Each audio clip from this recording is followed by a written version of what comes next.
One truth. There is no shortcut to God's best, and there is no substitute for faithfulness. One of the great truths in Scripture is that victory is found not after the battle, but in the middle of the battle. We must learn to be faithful through the struggle.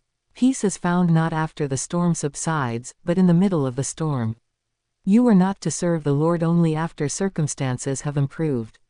You must serve Him while you are immersed in difficulty.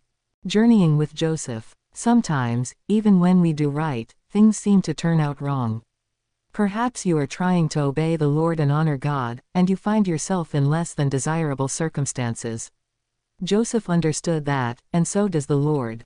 When Genesis chapter 39 ends, we find Joseph in jail, not for a crime, but for making a godly choice. He refused to yield to the temptation of Potiphar's wife.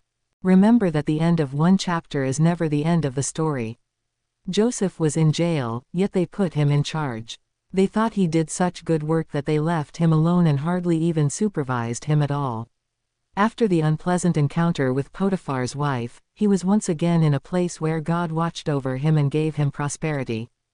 1. Do what you can where you are. And that which he did, the Lord made it to prosper. 39:23b. The will of God begins by simply taking the next step.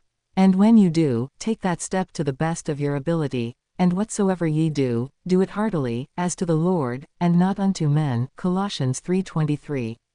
Consider the areas in your life where you can serve the Lord, and start today. Remember, the will of God is never future, it is always present. God is our refuge and strength, a very present help in trouble.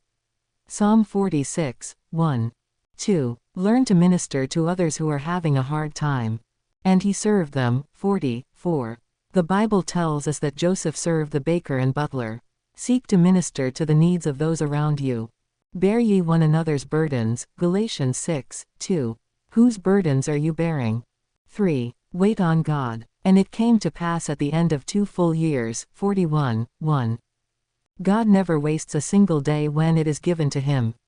The instruction we are given at the conclusion of Psalm 27 is to wait on the Lord. I had fainted, unless I had believed to see the goodness of the Lord in the land of the living. Wait on the Lord, be of good courage, and he shall strengthen thine heart. Wait, I say, on the Lord. Psalm 27:13-14. 2 things you should do in the waiting period. 1. Stay as close to God as possible, and 2. Be as thoroughly right with him as you can be. Do not allow your trouble to become a wedge that divides you from God, let it be a prod to drive you nearer to him. 4. Refuse to get stuck in your past. For God hath caused me to be fruitful in the land of my affliction. 41:52. Joseph named his sons Manasseh forgetting and Ephraim fruitful. Joseph could have become fixated on the legitimate hurt and injustices of his past, but he chose instead to focus on the God who sustained him in each season. Consider Hebrews 12:15, looking diligently lest any man fail of the grace of God, lest any root of bitterness springing up trouble you, and thereby many be defiled. It warns against any root of bitterness. Is there any bitterness in your heart? Bring those hurts to God today. 5. Forgive. Ye thought evil against me, but God meant it unto good. 50:20. One key to moving beyond the past is learning to forgive. To have the blessing, you must first be a blessing. What is the greatest form of giving? It is forgiving. Is there an individual you are not forgiving today? If so, make it right today. Consider the lesson in Genesis 49:22-26, and observe both the battles and blessings in Joseph's life.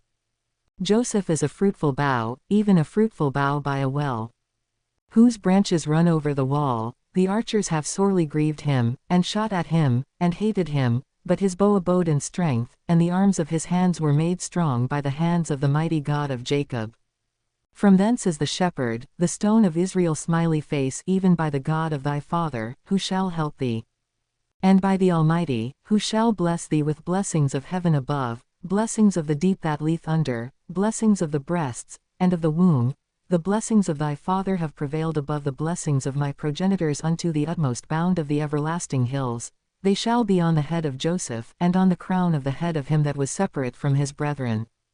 This truly was the story of Joseph's life. He had been separated geographically and circumstantially from his brothers.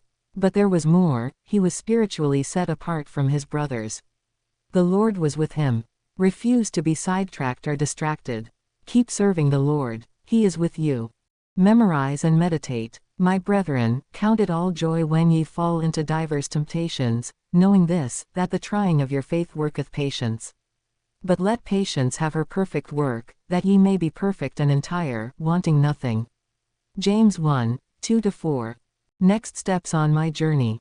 When we are dealing with difficulties, it is very easy to become self-centered.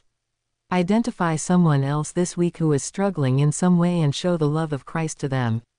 Write a letter, make a call, or visit them. Do something to encourage another person. Ask and answer. What is one example of Joseph's faithfulness in the middle of difficult circumstances? Why is waiting on God so hard and yet so important?